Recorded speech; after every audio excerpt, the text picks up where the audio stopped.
The hilarious Savage Planet is back. This time, the formula is changing up quite a bit. Unlike the previous title, Journey to the Savage Planet, which was a first-person shooter, Revenge of the Savage Planet opts for a third-person approach, and has a bit more of a focus on the crafting and research mechanics that the game offers.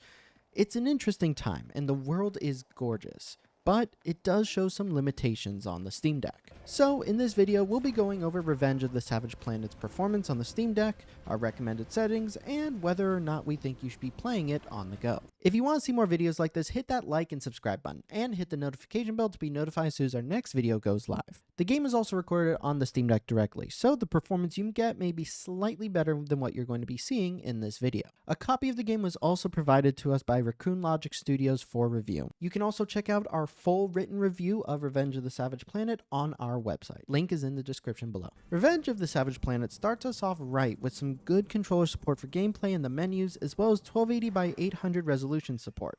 But we quickly ran into some issues once we started playing the game. By default, the game's graphical settings are locked, so you will need to put the Steam Deck equals 0 command as a launch option in the game's Steam properties. In all honesty, we're unsure why the settings are locked.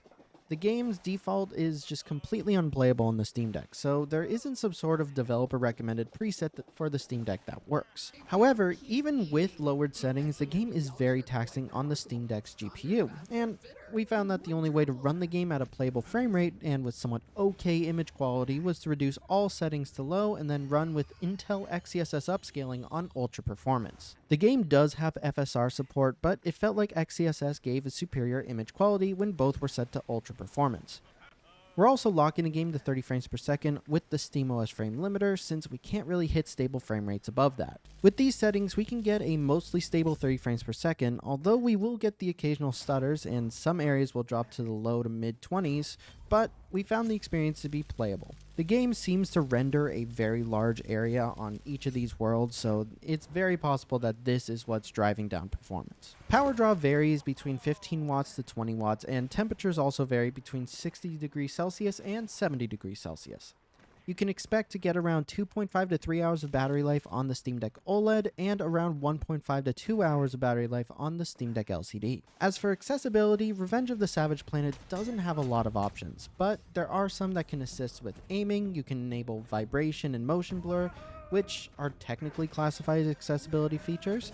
And it does have subtitles for voice dialogue, which is available in various different languages. While it is exciting to think about playing this game on the go, especially with friends, it does take a lot of compromise to get it to a playable state. Needing to set all the settings to low with XeSS on ultra performance means the game will look a bit blurry and less detailed, and it still has spots where it drops to 20 FPS range.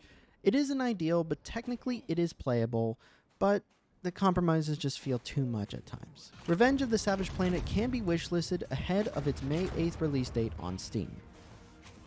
Thank you guys for watching. If you enjoyed this video, hit that like and subscribe button, and hit the notification bell to be notified as soon as our next video goes live. And a big thank you to our patrons. You guys are awesome. See you next time.